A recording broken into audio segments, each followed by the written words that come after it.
spirit photographs are very, very interesting. And perhaps the most famous original one was of the late President Lincoln after the assassination, a photograph of his wife with his spirit in the picture. Now, you've had a very similar experience here in Penllergare. Now, you're Mr. Huw Harris. That's yeah, and you were there with your wife when the picture was taken. I'd love you to tell me about it.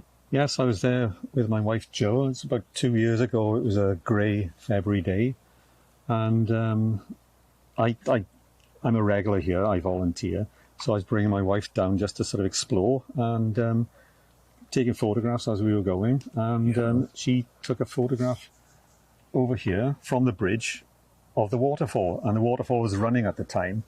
It was winter, and obviously plenty of rain around. And she just took it, and I did say, first of all, shall we go down and explore, but she said, no, it's a bit spooky. I don't want to go down. And I listened to her because she does have sort of experiences, or she's sensitive to sort of things that that happen, in the house particularly. Right.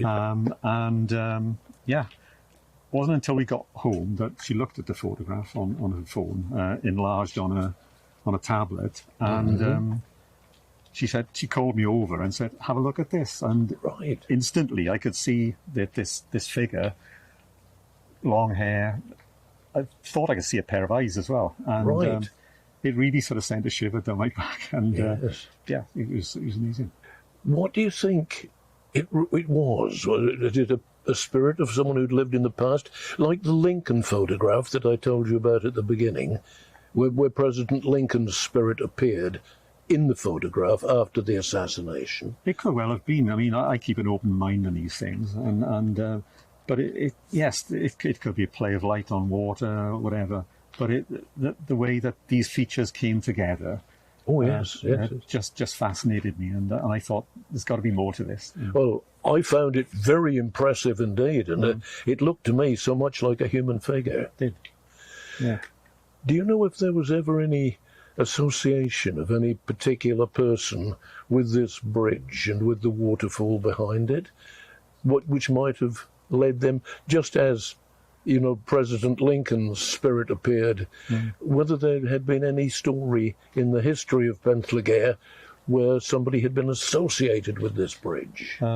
I don't know, to be honest. I'm not a historian of the area, but I'd be happy to know if that was the case. would be very interesting, because there are so many cases in history of spirits who've been associated during their lives with a particular place or with a particular episode at that place. I see.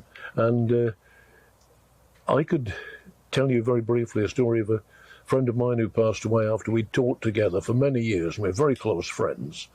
And I saw his spirit as clearly as if he was alive again. When he'd passed, he'd been in his 60s, and a long, sad illness. When I saw him again, it was as he was when we were young teachers together 40 years ago. And I found that in the place where I'd seen his spirit, it was somewhere that we had known together years ago. Yeah. And I'd associated it with him in my mind, and then suddenly he was there, but looking as he had in his 20s rather than when he was, old and ill. Yeah. So that I think there must be some association, or it's probable that there's an association. If only we could identify the person in that wonderful picture, that fascinating picture, to say, was it something to do with this bridge or this location? Very interesting. If you like my videos here on YouTube, please like, share, subscribe. Why don't you join me at the rectory for another cup of tea and a slice of cake very soon?